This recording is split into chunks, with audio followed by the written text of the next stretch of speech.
এত কিছু বোঝা কি সম্ভব 20 বা 21 বছরের একটি কাঁচা মেয়ের পক্ষে? ইভেন 30 বছর বয়সে অনেকে বোঝে না, কিন্তু সংসার যতই পুরনো হয় মেয়েরা একসময় বুঝে ফেলে। কিন্তু ততদিনে অনেক ভুল সিদ্ধান্ত, ভুল কাজ হয়ে যায় সেই কাঁচা বয়সে। আমি জানি না কথাগুলো এলোমেলো হয়ে গেছে কিনা, তবে আল্লাহর দরবার একটাই কামনা, এমন ঘটনা আর না ঘটুক। হ্যালো বন্ধুরা, আসসালামু আলাইকুম। কেমন আছেন সবাই? আশা করছি ভালো আছেন।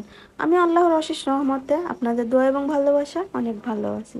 তো আপনারা আমার কথা শুনে অবশ্যই বুঝতে পারছেন, অবশ্যই গেস করতে পারছেন যে আমি আসলে কি বলতে চাচ্ছিলাম। হ্যাঁ, আমি বলতে চাচ্ছিলাম পলাশ সাহার পরিবারের কথা।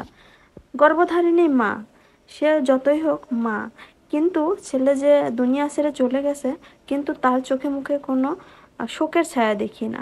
আপনারা কি দেখেছেন একবারও? এ কেমন মা? আসলে আমার বুঝে আসে না, আমি তো পুরাই অবাক। এ বিষয়ে আমি কথা বলতে চাইছিলাম না, কিন্তু আজকে আমি একটা ভিডিও দেখে মানে পুরাই অবাক। এখন পর্যন্ত সে ছেলের বউয়ের দোষ দিয়েই যাচ্ছে, ছেলের বউয়ের দোষ দিয়ে যাচ্ছে। আজ যে নিজের ছেলেটাকে হারাইছে, তারপরেও ছেলের বউয়ের দোষ দিয়ে যাচ্ছে। এখন তো আর ছেলের বউ তার বাড়িতে থাকবে না, এখনও ছেলের বউয়ের দোষ দিয়ে যাচ্ছে। আসলে আমাদের সমাজে এটা খুবই প্রচলিত একটা আচরণ করে শাশুড়িরা ছেলের বউয়ের উপরে। ঠিক আছে, একটা কথা তারা কখনোই ভাবে না যে ছেলেকে ভালো রাখতে হইলে ছেলের বউকে একটু ভালো রাখতে হবে, ভালোবাসতে হবে, তাই না? ছেলে ছেলে সুখের জন্য হলেও ছেলের বউকে একটু ভালোবাসা দিতে হবে। একটা মেয়ের দোষ থাকতে পারে, মানে প্রত্যেকটা মানুষই কখনোই পারফেক্ট না। দোষ গুণ মিলিয়ে মানুষের জীবন, তাই না? তো হচ্ছে মানুষের তো দোষ থাকতেই পারে, কিন্তু সেগুলোকে মেনে নেওয়া বা একটু স্যাক্রিফাইস করা বড়দের তো দায়িত্ব, তাই না? মেয়েটি ছিল গরিব পরিবারের সন্তান, আর সেই মেয়েটিকে, সেই ছেলেটা পলাশ সাহার কথা বলতেছি আমি, নিজে পছন্দ করে বিয়ে করেন।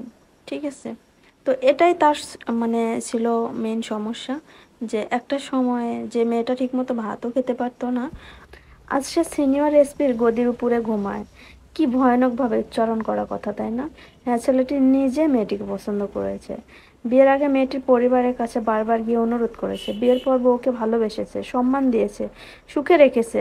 কিন্তু তবু কি হলো, বউটি তো গরিব ঘরের মেয়ে, তার বাবার সামর্থ্য ছিল না। ছেলের মা এবং পরিবারের চোখে সে তো কাজের মেয়ে হওয়ার যোগ্য নয়, অথচ আজ সে ছেলের পাশে গদিতে ঘুমায়। এটাই ছিল পলাশ সাহার মায়ের সমস্যা।